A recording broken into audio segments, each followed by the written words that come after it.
Okay, we have another spray sealing video here, hitting it at a time when there's very little breeze, and that's the ideal time to do something like this. We have the triple thick crystal clear glaze and the UV resistant clear. These are both the gloss coatings, and they are both by Krylon, as you can see. Alright, starting off, we have Malachi's Moon here. We'll start off on a left-hand side spray, and we'll follow up with the right side. This one is on a kind of a dull matte or silk weight paper, so I'm not going to spray it too heavy because I don't want it too glossy. You can see that kind of deeper saturation there, though, as I spray that. Okay, let's follow up with the right side. And I think that should do it right there. I don't want to spray it too much. And I also don't want to spray it too much right in the center there, where there's going to be kind of a lot of the very fine layer of pigment ink applied, where I got that kind of that glowing type of moonlight in the, I don't know, moisture in the air. Okay, let's follow up here with the Scrap to Scene video piece. This one has a lot of saturated colors, and it is on glossy cardstock, so I'm going to try the triple thick glaze. I got these ones on sale recently. They're the cheapest cans I've ever seen here, less than $4 a can. This one is already fairly saturated. I think I use mostly Marvy inks. I don't remember now, actually. Maybe it was Memento. But really quite thick. It is glossy inherently again, but that triple thick is really thick. Okay, let's take a look here. This one is glossy cardstock. Couldn't remember if this one was a photo piece or not. This one's using alcohol inks. Let's go with the triple thick again. I haven't used this too much. I just got these recently.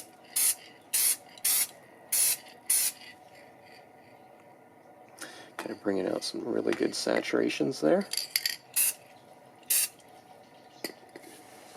I don't know if you can notice, but there's the intensity increases, and the value from going from light to dark.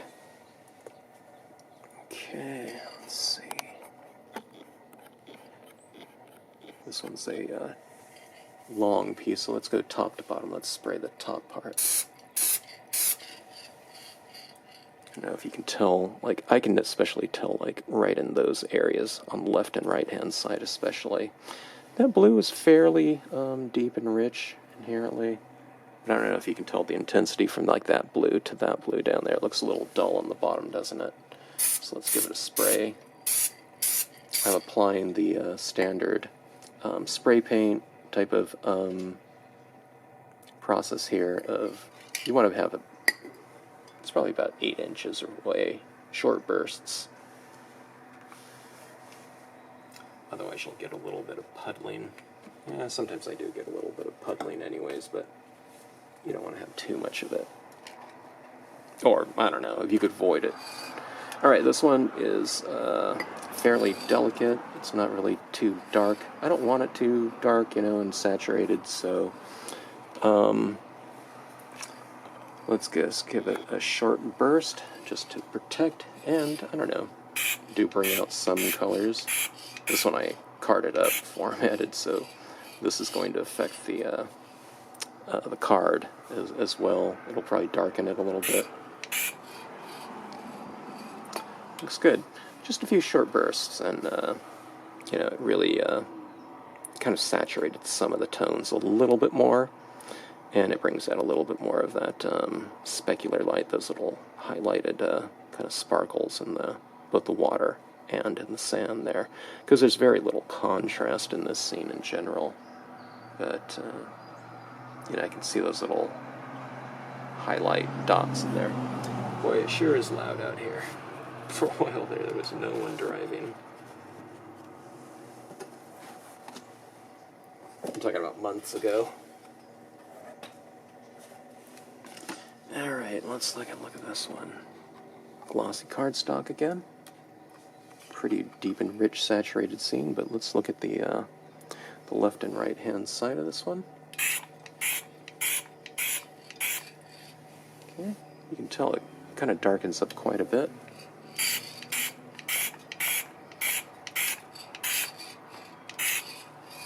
Oh boy, that one really saturated in terms of the blue intensity.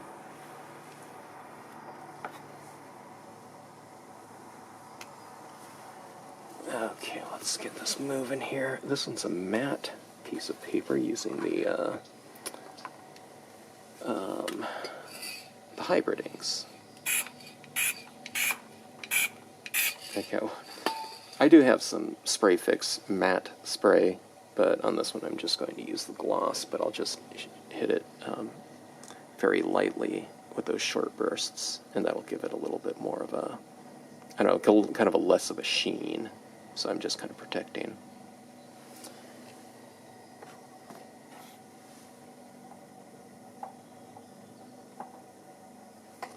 Alright, series of watermills that I did a little while back. This one's pretty light in terms of tones here, but let's see, what should we do? Should we do the triple thick or UV? Let's do the triple thick. They both have kind of the same effect, you know, in terms of the gloss. Just one's a little bit thicker, or a lot thicker.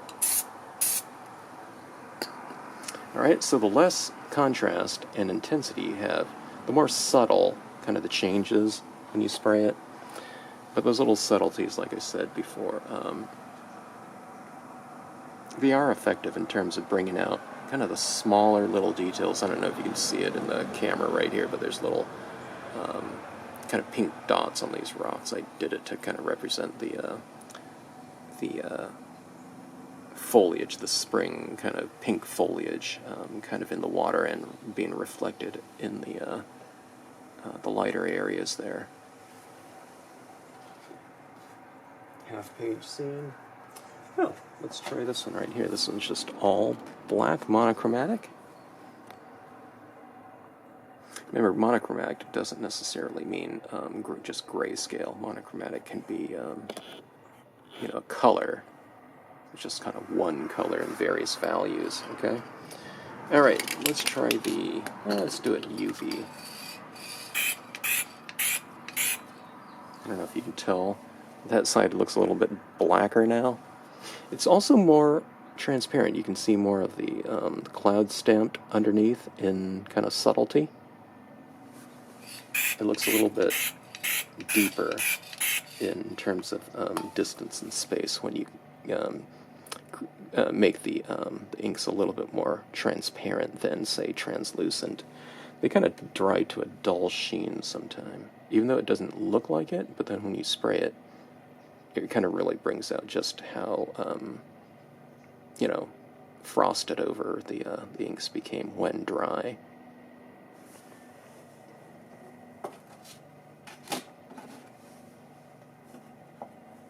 Alright, on a day like today, the sun's not out yet. It's not too dry out, so these ones will take a little bit longer to dry, so just let them, don't stack these or something like that. Kind of just, you know, stack accordingly. Otherwise these will stick. These get pretty juicy and wet.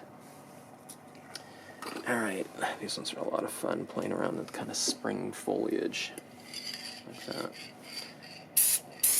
We'll go with the triple thick. Look at that pink kind of pop a little bit right there.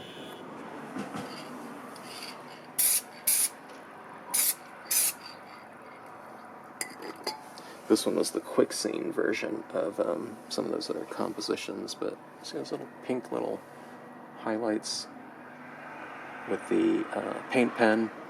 You can use gel pens too. for that type of detailing.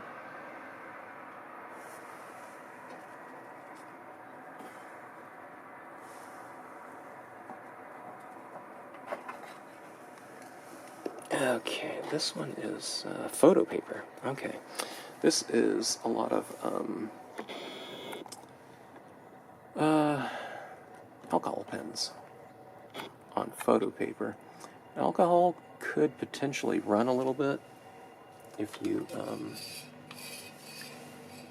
hit it with too thick of a saturation of this, because this type of binder in here will kind of put that those alcohol inks back into solution. I mean, the same goes for the pigment ink, so you just kind of hit it lightly. In other words, don't just slather it, you know, down or something like that. I mean, you can try. It's not like, you know, alcohol inks are going to go bleeding, you know, down it or something like that, but, you know, just be, I don't know, just be mindful of that. Okay. Looks pretty good. You can probably even spray photos, you know, photo prints of whatnot.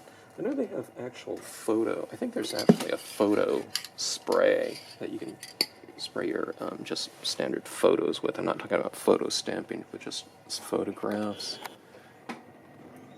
I don't know if they preserved them. Cut the UV rays, maybe. It's probably a lot of few things. This is another photo stamping piece right here.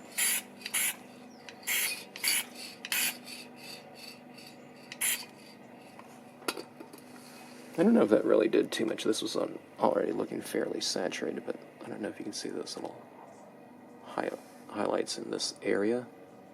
The gel pens, the highlights on there.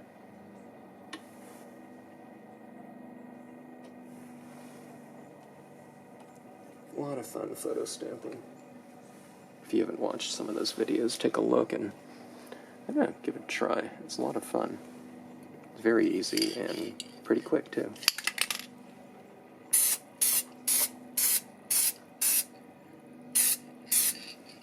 I think this one was mostly alcohol pens too, alcohol markers. I kept it fairly subtle, but fun stuff. You can get a lot of little details in the things like the water when you're using pens, markers. Okay, boy, I have a lot of I have more scenes than I thought. Let's go with wow. Some of these things I think I did a year ago. Alright, let's pull out here. This one's big. 8.5 by 11. This one was a really old scene that I think I just reinvigorated with new colors, but while it's more saturated than what it looked like when I started redoing it, the colors have kind of dulled out in some areas, okay? And again, like I've said in previous videos, that doesn't mean faded out, okay? The colors are there. Let's just bring back some of that saturation. Let's go with a left to right comparison here.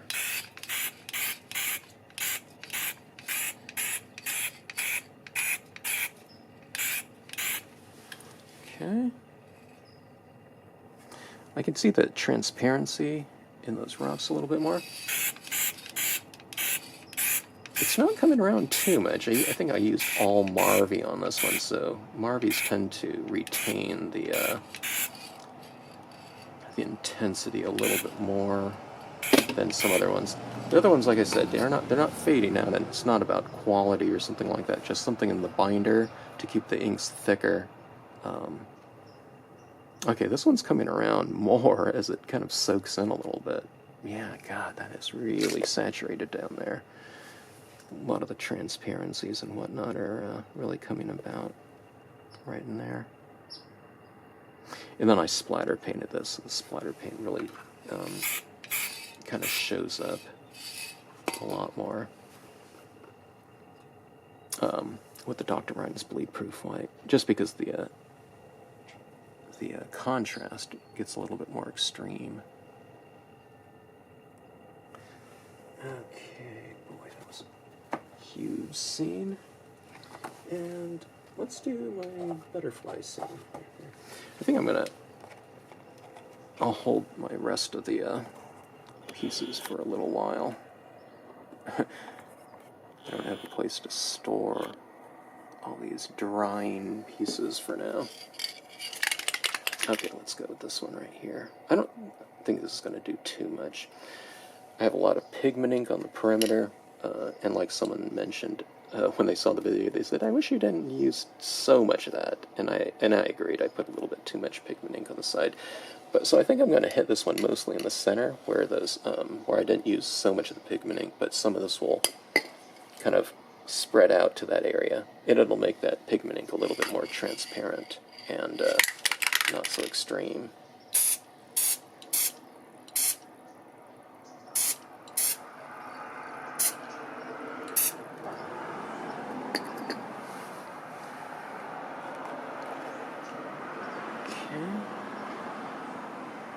So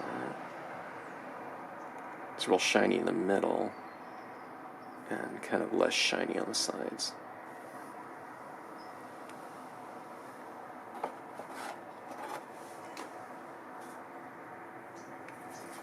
I used the triple thick on that one. I think maybe I should have used the other one. It was dripping on me a little bit.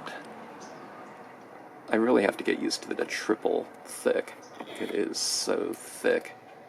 So I'm always kind of preaching kind of the spraying process. I need practice with it because I got a little drip on that one. Okay, this one's triple thick. I don't know, maybe it's, I should use half the spraying than I normally do. Creature of the Black Lagoon piece, look at those greens right there. I really like kind of a jeweled looking glow coming from my color schemes. And when you spray seal them, you get kind of more of that intense glowing light, and that's what I really like about these sprays. So anyways, okay, so that should do it right there. These pieces are drying, and I need some extra space to hold these while they're drying. They dry pretty fast, though. We're not talking like hours or anything like that, but that being said, they feel fairly dry to the touch, already. But I wouldn't trust it to stack these and put them over. There might be a little dot of that acrylic somewhere that's still fairly wet. Like, I can touch this and this feels, pretty dry, but like on the perimeter, I don't know, that feels really dry. I don't know, whatever kind of medium they have in here, they do make it dry, but I have stacked these when I thought it was, the coast was clear, and it, the pieces like stuck to one another. I'm kind of like peeling them off, so maybe it's dry on the surface, but there's a little bit of a dampness underneath, and if you stack it, maybe some of that dampness comes out, and it can adhere to whatever you stamped on there, placed on there. And sometimes when you peel it off, you peel off, the back of some paper, and it sticks on that, and it's really kind of hard to scrape it off. So do allow kind of adequate drying time, and let it dry a little bit more than what you even think you need, or what is safe, okay? And it'll mention kind of drying time on the back of this too. But of course it depends on weather and whatnot, and how much you have sprayed on there. So, okay, a couple different sprays here. In the event that you do not have any of this type of spray, and you just kind of want to experiment around and, maybe test and see if you are even interested in getting this. Some of the things that people used to use were just cheap hairspray or whatnot, and that works pretty good. It's not going to be quite as archival as something like an art specific spray, but it does work, and it can bring out those saturations and whatnot. So I don't know if people use hairspray and all that type of thing anymore, but there's some cheap ones at the store that you can get and try out. Okay, so anyways, thanks for watching. Hope you enjoyed it. If you have any questions, drop me a note in the comments section.